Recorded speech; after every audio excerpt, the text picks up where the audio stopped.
politique d'Europe. Elle a été construite sur une période de plusieurs siècles. Mais pour quelle raison? Était-ce un temple dédié au soleil ou à la lune? Un calendrier astronomique? Ou un sanctuaire voué au culte des morts? Aujourd'hui, les pierres levées de Stonehenge sont sur le point de livrer certains de leurs secrets.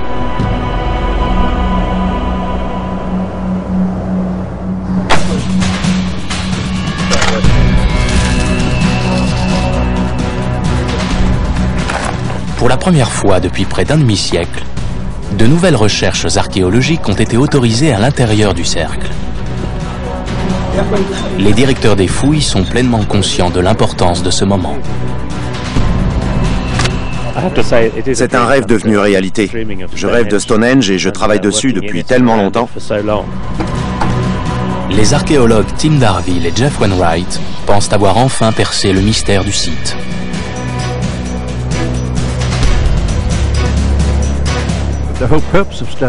Stonehenge était une sorte de Lourdes préhistorique. On venait ici pour être soigné.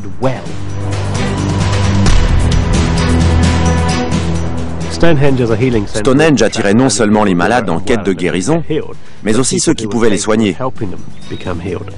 C'était un peu les urgences du sud de l'Angleterre. Leurs théories révolutionnaires se fondent sur des éléments découverts dans le cercle sacré, mais aussi sur l'étude de certains corps exhumés dans les environs. Ça devait être atrocement douloureux. Il ne pouvait pas se déplacer facilement, ni plier le genou.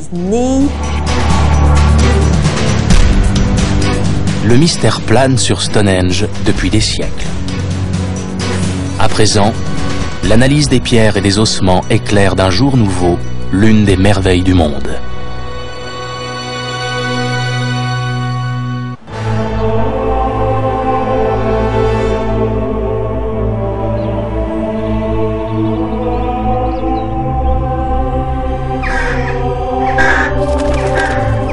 Stonehenge a été construit à peu près au même moment que les pyramides de Gizeh en Égypte. Ce qui était alors le site le plus monumental et le plus complexe de toute l'Europe intrigue et fascine les hommes depuis des centaines d'années.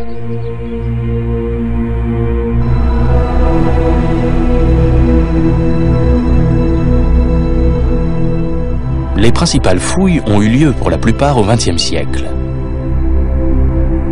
Les dernières remontent à 1964. Elles ont révélé certaines données élémentaires.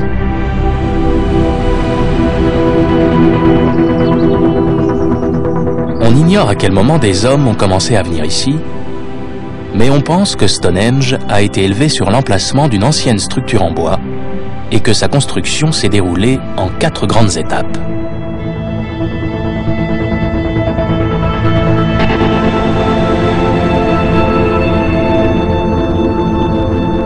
Il y a plus de 4000 ans, un double cercle de pierre est érigé, qui restera environ 200 ans.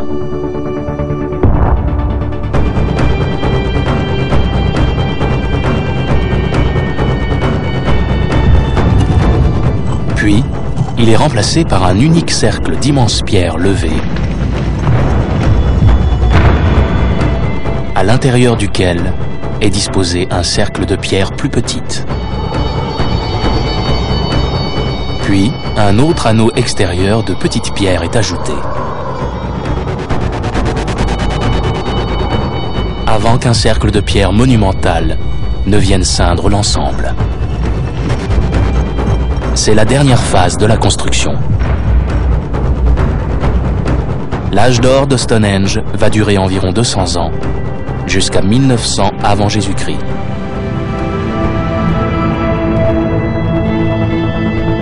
Les pierres sont alignées de telle sorte qu'au solstice d'été, le soleil se lève juste derrière l'entrée principale du monument. C'est pourquoi ce jour-là, chaque année, des milliers de gens se rassemblent ici pour assister au lever du soleil. Certains pensent que Stonehenge était un calendrier antique. Pour d'autres, les restes incinérés de 50 corps découverts autour du monument dans les années 1920 montrent que le lieu était consacré au culte des ancêtres.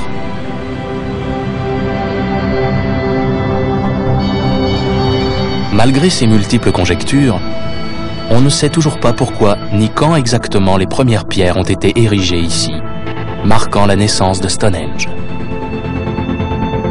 La seule façon de pouvoir établir une date serait de mettre au jour, dans la partie la plus ancienne du monument, des matériaux organiques tels qu'un fragment d'os ou une céréale.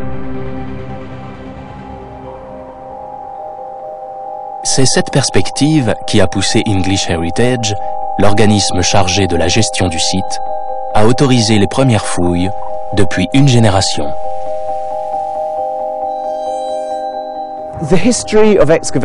Jusqu'ici, les fouilles n'ont pas été très heureuses. On a creusé beaucoup de trous, mais jamais avec le concours de la technologie moderne. Aujourd'hui, nous avons l'occasion de découvrir quelque chose de nouveau, grâce à des gens qui ont préparé le projet très minutieusement et réuni les instruments nécessaires. Ces fouilles qui sont sur le point de démarrer vont permettre d'établir des dates qui élucideront en partie le mystère de Stonehenge et de mettre en place une autre pièce du puzzle.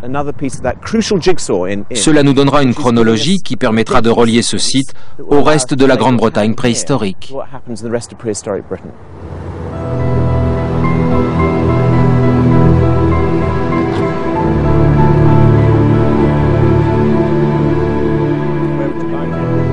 En général, les fouilles archéologiques n'attirent guère l'attention des médias.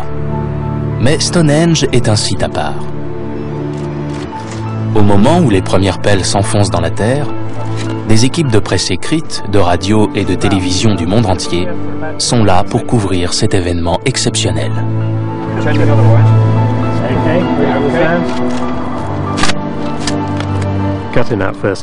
Enlever le premier carré d'herbe a été un moment extraordinaire. Savoir qu'on allait enfin faire des recherches à Stonehenge alors que ça n'avait pas été autorisé depuis des années. C'était exaltant de penser qu'on allait pouvoir soulever l'herbe pour voir ce qu'il y a en dessous. Ça fait tellement longtemps qu'on se pose la question, maintenant on va enfin savoir. Ma première pensée a été « j'ai profané le monument ». C'était vraiment étrange de sentir la pelle s'enfoncer dans la terre. J'ai regardé le directeur du site qui se tenait à côté de moi. Il est devenu tout pâle, comme s'il se disait « Mais qu'est-ce qu'ils font à mon cher monument ?» Et puis je me suis dit « Enfin, on va pouvoir s'y mettre pour la première fois depuis 1964. »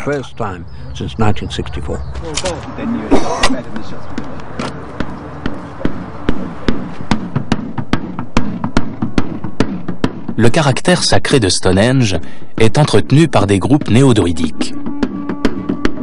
Ce cercle de pierre incarne leur croyance dans la mythologie et leur respect des ancêtres. En ce premier jour, ils sont venus bénir les fouilles.